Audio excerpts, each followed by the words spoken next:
मित्रों, हम हैं नागेश्वर महादेव मंदिर मंडवाड़ा नर्मदा परिक्रमा में हैं। हम बड़वानी के बिल्कुल पास पहुंच चुके हैं और यहाँ पे पूरा परिक्रमा वासियों की सेवा बड़ी सुंदर भाव और ढंग से होती है। ये है व्यवस्थापक श्री राधेश्याम जी चौहान। ये अपने कुछ उद्गार प्रकट करना चाहते हैं। सुनिए श्री राधेश्याम जी चौहान। गत वर्ष परिक्रमा मैंने भी की। मेरा तो ये अनुभव है कि हनुमान जी के साथ जैसे आठों सिद्धियाँ साक्षात सेवा के लिए खड़ी थी, ऐसे ही परिक्रमावासियों की सेवा के लिए आठों सिद्धियाँ अमरकंटक से भरूच तक खड़ी है। ये मेरा अनुभव है। 30 किलोमीटर का दक्षिण तट, 30 किलोमीटर का उत्तर तट, ये आदिकाल से देवताओं की, ऋषि मुनियों, संत तपस्वियों की भूमि रही है और आज भी भूमि में विशेष परिवर्तन नहीं है, वही भूमि है। भूमि का गुण कभी जाएगा नहीं। और यहाँ पर जैसे शिशु की रक्षा होती है, उसी प्रकार परिक्रमावासियों की सेवा भी इसी प्रकार से अमरकंटक से भरूच तक होती है।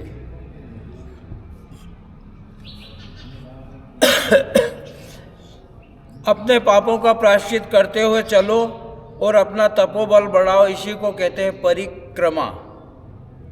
वैसे तो माँ नर्मदा की परिक्रमा युग युगांतर से चलती आ रही है, लेकिन पृथ्वी के ऊपर 4 युग होते हैं: सतयुग, त्रेता, द्वापर और कलयुग। कलयुग के अंत में जब लय प्रलय होता है तो कुछ समय माँ नर्मदा की परिक्रमा रुक जाती है।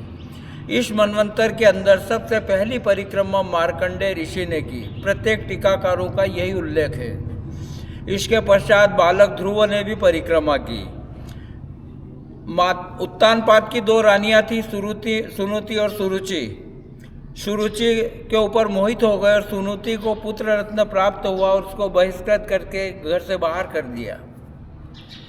7 वर्ष का बच्चा बड़ा हुआ। बालक ध्रुव एक दिन खेलते खेलते राजा के पास चला गया तो सौतेली माँ ने उसको पकड़ करके हाथ से बाहर कर दिया। बालक रोता हुआ अपनी माता सुनुति के पास गया तो माता सुनुति ने उस पुत्र को ऐसे संस्कार दिए कि इस पिता की गोदी में क्यों बैठना चाहता है, अगर बैठना ही है तो परम पिता परमेश्वर की गोदी में बैठ। बालक उसी वक्त वन में चला गया। 40 दिनों के अंतराल में भगवान नारायण, बालहट के आगे भगवान को झुकना पड़ा।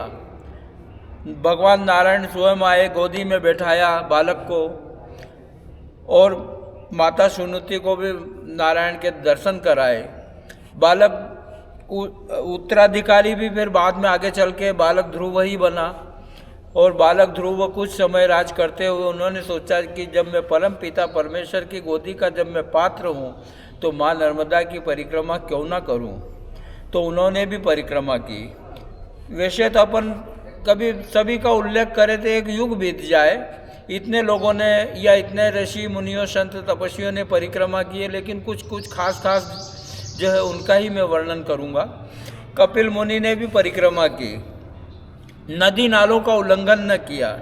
10 वर्ष के अंतराल में भगवान शिव परीक्षा लेने के लिए कपिल मुनि के सामने साधु का वेश बनाकर प्रकट हो गए और उनसे कहने लगे, अरे किसने दिया तुझे दंडी कमंडल, किसने दिया तुझे दंडी कमंडल, किसने दीनी ब्रह्मचारी, किसने दिया तुम्हें भगवा रे चोला, किसने दिया तुम्हें भगवा चोला, कब से हुआ ब्रह्म ज्ञानी, सत्य बता रे सन्यासी। सन्यासी शब्द इसीलिए बोला कि कपिल मुनि सन्यासी के वेश में थे। आदिकाल से 5 प्रकार का बाना धारण करके माँ नर्मदा की परिक्रमा की जाती है। एक तो श्वेतांबर, दूसरा पीतांबर, तीसरा बागंबर, चौथा टाटंबर और 5वां दिगंबर।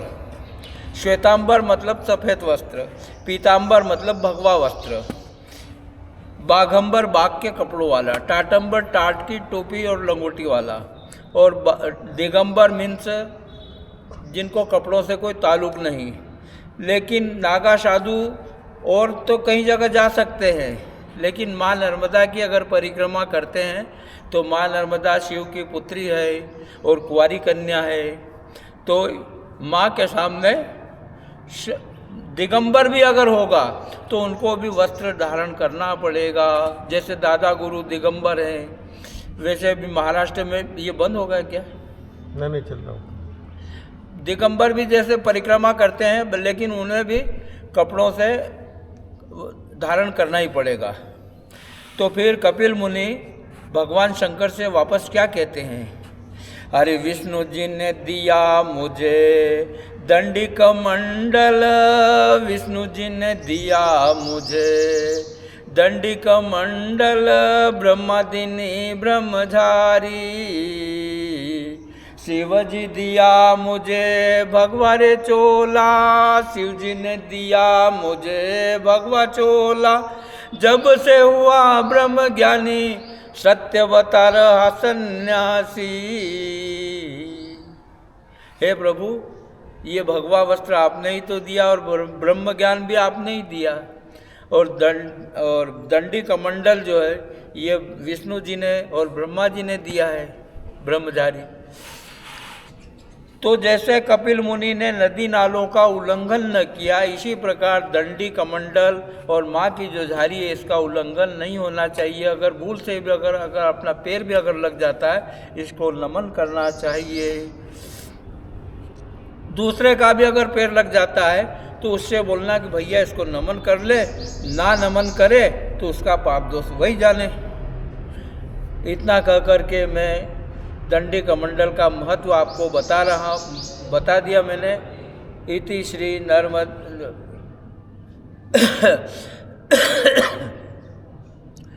माँ नर्मदा का नाम लेते रहो, आराम मिलेगा, रहने को मकान मिलेगा, खाने को पकवान मिलेगा। अगर माँ की सही सच्चे दिल से अगर परिक्रमा करते हो तो माँ का दीदार मिलेगा। नर्मदे हर। नर्मदे हर। बहुत सुंदर।